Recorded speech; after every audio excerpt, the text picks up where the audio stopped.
So I joined a live today, a live filled mostly with South Africans, and I think it was just one Zimbabwean guy. First of all, I want to thank Mr. Premium. He's a South African that invited me to that live. So I had the privilege to listen to a lot of South Africans, and I must tell you, I learned a lot. Listening to South Africans would give you an insight on how South Africans were able to create all these working systems and economy that has sustained them, such that other African countries are trooping into South Africa. You understand? I heard a lot of things. Like, there are so many things I would like to tell you people that I learned.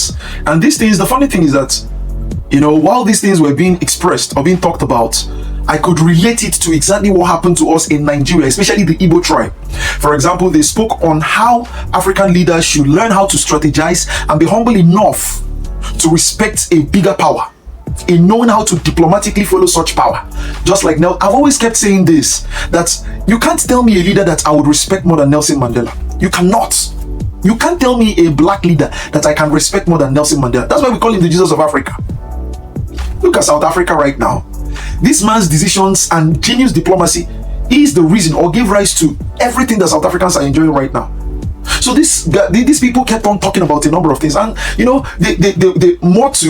they continued hinting on how strategic African leaders must have to be, and not going there to face the Europeans and run a show to look like the hero. Eventually, in most cases, they will be taken out and nothing changes.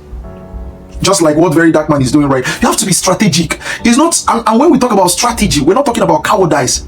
And it takes a person that has a selfless intent to be strategic, like Nelson Mandela. Because when your intent is selfish, you make the bad decisions. It's either you're taken out, or you're offered something that will keep on taking you out and taking your generations and taking your society out for a very long, just like Nigeria. And that reminded me of something. When you listen, in fact, when I was given the privilege to talk, I told them that I had wished most Nigerians would come into this live to listen to South Africans. As a matter of fact, South Africans are about the only people that are eligible to speak to us and to teach us the mentality, or to take us on the mentality that Africans should actually, imbibe in relating with other races, in relating with other parts of the country, or other parts of the world.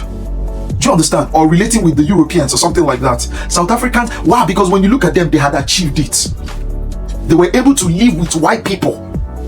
Do you understand? They were able to create an atmosphere that they really enjoy right now. Such atmosphere that a lot of African countries are running into their homes. Do you understand? A number of people would come and say, yeah, it's not them, it's the white people. Let me tell you something. Those things are excuses.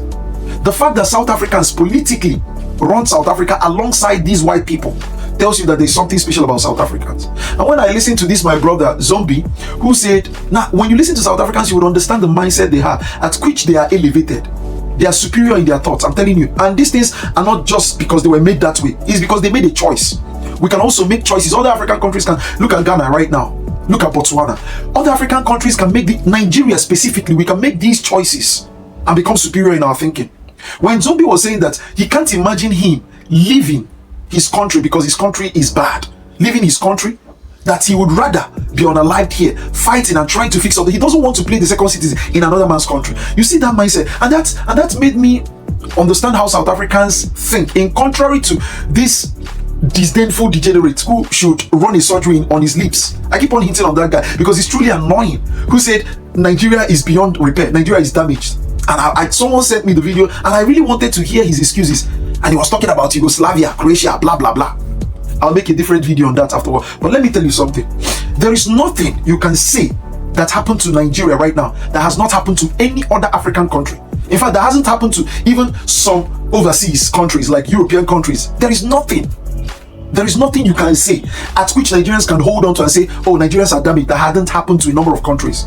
But the difference is that while the people in that country had a superior and reasonable mentality as to saying we would come together and still fix this, there's always hope. Nigerians are demented. They are disdainful. It's very simple.